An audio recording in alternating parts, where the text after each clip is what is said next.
Hey friend, in this video, I'm going to be sharing with you the biggest mistakes I made in my art business. So if you're new to this channel or new to my story, I have been in business since late 2012, early 2013. I started just painting from my kitchen table as a little hobby, eventually started posting my work on Instagram, snowball, snowball, snowball, here we are today.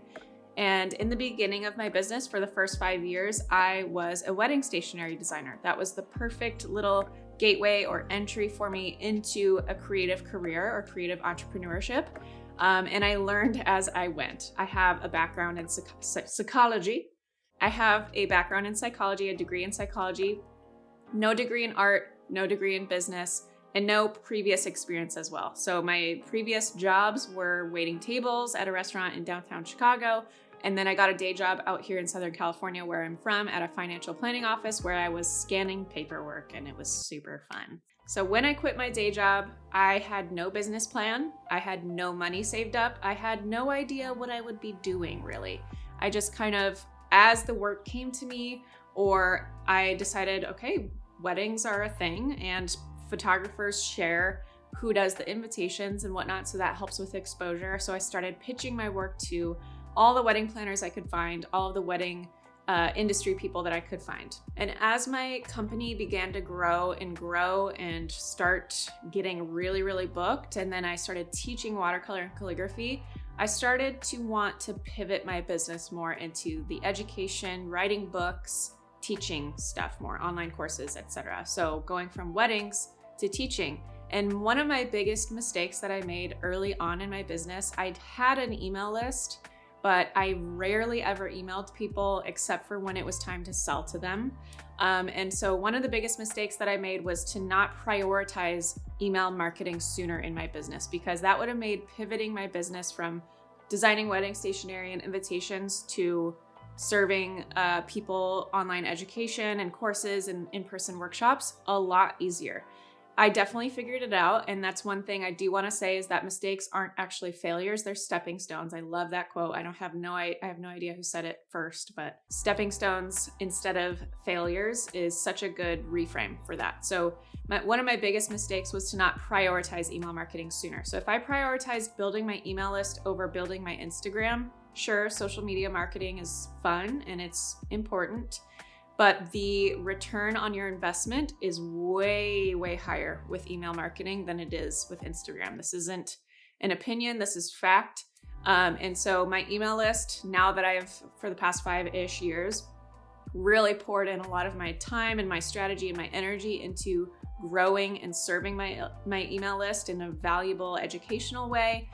It has completely changed the game for my business and having recurring revenue and a steady stream of income. So one of the things that I really wish I would have done sooner is prioritizing email marketing. And if you don't have a clue on where to start with email marketing, I have a lot of great blog posts, free posts on email marketing on my blog. If you go to jennarainey.com/blog, check those posts out. Just type in email marketing and a bunch of posts will pop up. Then my second biggest mistake, or this is in order of which one was bigger than the other. They're all equal bigness. So the second mistake that I wish I would have not made, but it's fine because I figure things out by making mistakes, was I, especially early on, used to really avoid the financial stuff. Like having to even open my bank account would make my skin crawl, because my stomach would drop and I'd be like, what am I gonna find? Is there any money in there?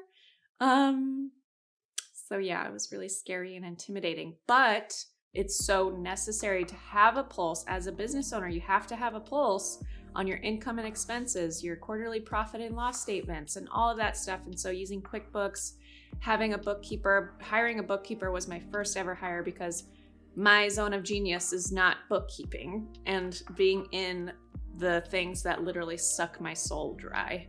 So hiring a bookkeeper was really, really important for me early on, and really helped to take that pressure and weight off of, I don't want to open my books because it's scary and I don't want to know what I find, to, okay, it's now cleaned up and I can have better data, better analytics on what's really going on in my business, where we can trim, where we can improve, where we can maybe re-strategize our launches or whatever. So having a really good pulse on your financial statements, on your what's going on, your income and expenses is crucial. It's the foundation of your business. Obviously, a business should make money. If it's going to survive, it needs to start making money. It needs to lower expenses, all that kind of stuff. So really important. And now at this time in my career, 10 years into my business, I have a financial analyst.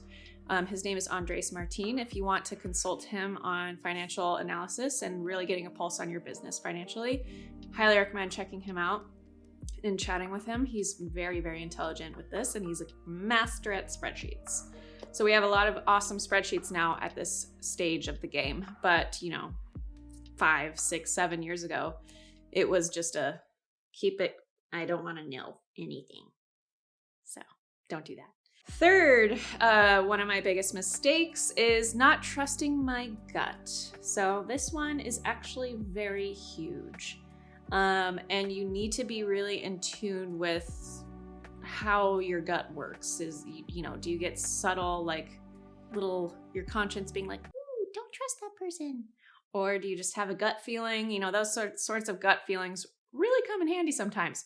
And I had some really strong gut feelings early on when I was designing wedding stationery about a couple of different clients before they actually hired me, to be like, there's a few red flags here. I don't think we should move forward with this job, even though she's going to pay you a lot.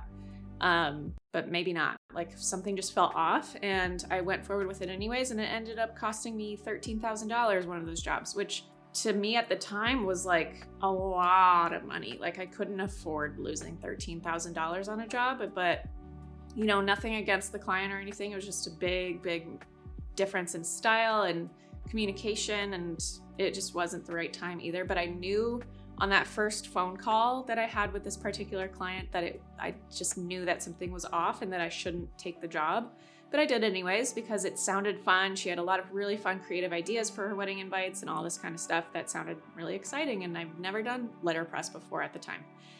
And so I took it on, and then it just became a big mess. So trust your gut, or at least sit with your gut and feel out why you maybe have those feelings, and prioritize really thorough communication. Another big mistake was I wish I would have started this YouTube channel sooner. So we started this channel back in 2019, a few months after our son, Miles, was born. And I really wish I would have started it sooner. We've been able to grow this channel a lot over the past 3-4 years or whatever. And it's my most largest channel at this time. It used to be Instagram, and now YouTube has taken that seat. But imagine where we would be if I would have started it 2, 3, 4, 5, 6 years ago when people were asking me to start it. But we weren't ready at the time. John didn't know video stuff yet, and he taught himself after we had Miles and all of that. And it was the perfect time for him to quit his other job and start going full-time Jenna Rainey LLC. But who knows where we would be now? We'd have millions of subscribers. Just kidding. Can't think about it. And then my fifth and final biggest mistake, there's a whole lot more, don't you worry. But the fifth one, just for the sake of having a list. In the beginning especially, I was afraid of making mistakes. And this is a common issue.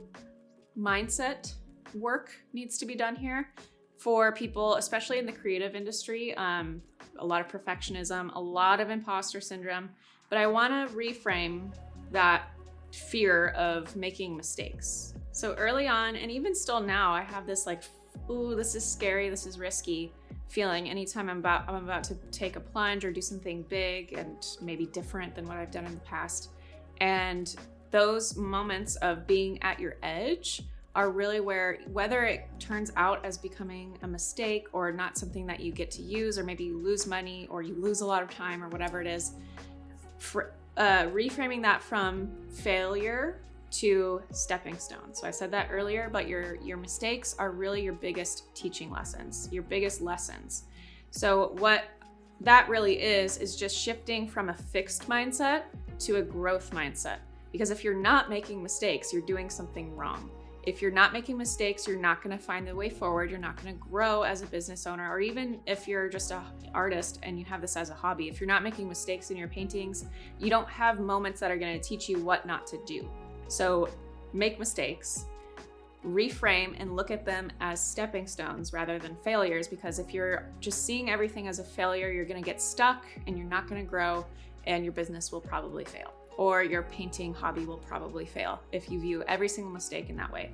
So this is where a lot of mindset work has to be done as an entrepreneur, because if you're going to continue to grow, the more you grow, the bigger the impact of the mistake sometimes, because the bigger amount of money you're going to lose, or more time, etc. So you have to make mistakes. I coach some business owners these days, and I always tell the people that I'm coaching, if you're not making mistakes, you're doing something wrong. And those are the 5 biggest mistakes I've made as a creative entrepreneur so far. There's going to be more. I'm 10 years into my business. I've learned a ton. I've shared a lot of those tips and things that I've learned on my blog. So if you are an entrepreneur or you want to be one, check out jennarainey.com/blog. Again, I've been blogging weekly for years now, so there's a lot of great info on there that you can just binge and store it in your brain. Bookmark some pages that really resonate. If there's something that you learned today in this video that you've maybe never heard before, type it in. If there's something that I shared in this video that you've maybe never heard before, type it in the chat below. I'd love to hear from you. Obviously, we love hearing maybe your story or what resonates with you, maybe what you've taken away from these videos. So make sure you chat with me in the comments below. Thank you so much for watching these videos, for liking and subscribing. Again, check out my blog. We'll link to it here, and I'll see you in the next video.